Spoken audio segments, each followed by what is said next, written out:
Only exam trick YouTube channel में मैं आपका तहे दिल से स्वागत करता हूं। चलिए दोस्तों, आज का वीडियो जो है जनगणना से संबंधित है और ये बहुत ही इंपॉर्टेंट है। ठीक है, ये बहुत ही इंपॉर्टेंट है। चलिए हम लोग जनगणना के बारे में रिवीजन करते हैं 20 प्लस क्वेश्चनों का। ठीक है, 20 से ज़्यादा क्वेश्चन इसमें मिलेंगे और सभी जो है आपको जनगणना के लिहाज से जो 2011 की हुई थी उसके लिहाज से इंपॉर्टेंट है। चलिए ध्यान दीजिएगा। भारत में पहली बार जो है जनगणना की शुरुआत जो हुई 1872 में हुई और वो किनके शासनकाल में हुई? तो लॉर्ड मेयो के शासनकाल में हुई। अब देखिए, जबकि नियमित रूप से ये जब स्टार्ट हुआ तो नियमित रूप से नहीं था, लेकिन नियमित रूप से जनगणना का शुरुआत जो है 1881 में हुआ और लॉर्ड रिपन के शासनकाल में हुआ। लॉर्ड रिपन के शासनकाल में हुआ। अब देखिए, ये जो 2011 की जो जनगणना है ये भारत की 15वीं जनगणना है। कैवी जनगणना है? 15वीं।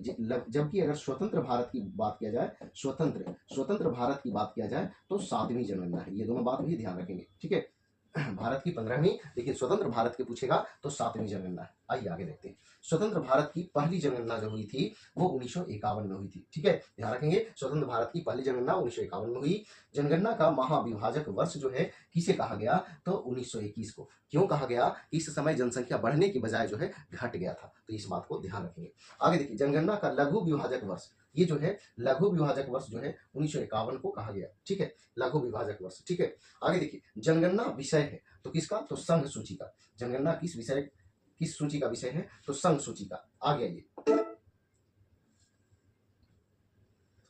आगे देखिए, यानी कि 2011 की जनगणना जो थी उसका शुभंकर क्या था? तो शुभंकर जो था प्रगणक शिक्षिका थी। प्रगणक शिक्षिका। ठीक है, प्रगणक शिक्षिका थी। ध्यान देंगे, ये शुभंकर क्या था 2011 की जनगणना का? तो प्रगणक शिक्षिका। जनगणना की अवधि जो थी वो प्रत्येक 10 वर्ष पर, यानी कि कहने का मतलब ये कि भारत में दशकीय जनगणना चलती है। अब बताइएगा, दशकीय जनगणना की शुरुआत कहाँ हुई थी? दशकीय जनगणना की शुरुआत कहाँ हुई थी? तो ये अमेरिका में हुई थी। ठीक है, आगे आइए। देखिए, हो गया, ये बता चुके हैं पहले भी। 2011 की जनगणना जो है कैवी जनगणना है? 15वीं। लेकिन स्वतंत्र भारत की पूछेगा तो 7वीं जनगणना है। ठीक है, आगे देखिए, आदर्श वाक्य क्या था 2011 की जनगणना का? तो हमारी जनगणना हमारा भविष्य। ठीक है, ध्यान देंगे। आगे देखिए, पहली बार जाति आधारित जनगणना कब हुई थी? तो 1931 में हुई थी। 1931 में हुई थी और लिंगानुपात इस 2011 की जनगणना के अनुसार 943 है। 943 लिंगानुपात। आप जानते हैं लिंगानुपात क्या होता है? यानी कि 1000 पुरुष में, इधर पुरुष, ठीक है, में महिलाओं की संख्या है ना। तो यहाँ जो है 1000 पुरुष में 943 महिला है। यही लिंगानुपात होता है। सर्वाधिक बोलेगा तो केरल का, है ना, और सबसे न्यूनतम कहाँ का वो आपको बताना है। ठीक है, आगे आगे देखिएगा, कह रहा है क्या? जनगणना घनत्व।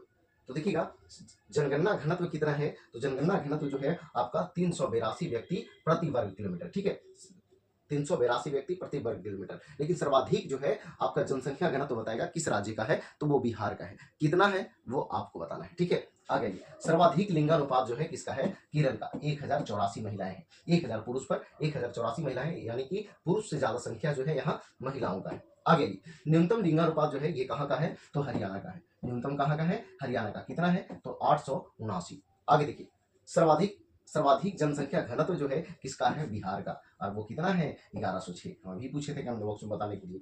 आगे न्यूनतम जनसंख्या घनत्व किसका है? तो वो है अरुणाचल प्रदेश।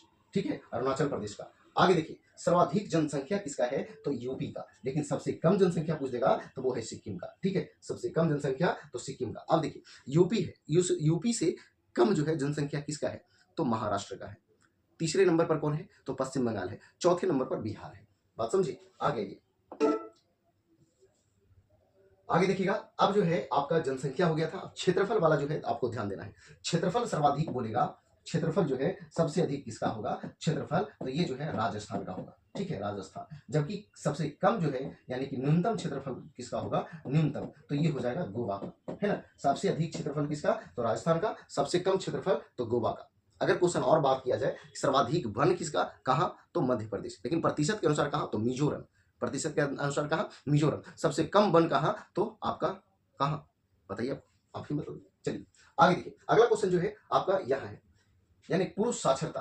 बात समझिए, सर्वाधिक जनसंख्या हो गया। आगे देखिए, पुरुष साक्षरता जो है ये कितना है? तो आपका 80.9% है। ठीक है, लेकिन महिला साक्षरता कितना है? तो 64.6% है। ठीक है, पुरुष साक्षरता और महिला साक्षरता। ध्यान रखेंगे, सर्वाधिक साक्षरता केरल का। ठीक है, केंद्र शासित प्रदेश में पूछेगा तो लक्षद्वीप का। महिला साक्षरता आपका 64.6%। अब देखिए इस 2011 की जनगणना का जो है जनगणना आयुक्त कौन थे, तो सी चंद्रमौली थे। सी चंद्रमौली ये जो है जनगणना आयुक्त थे।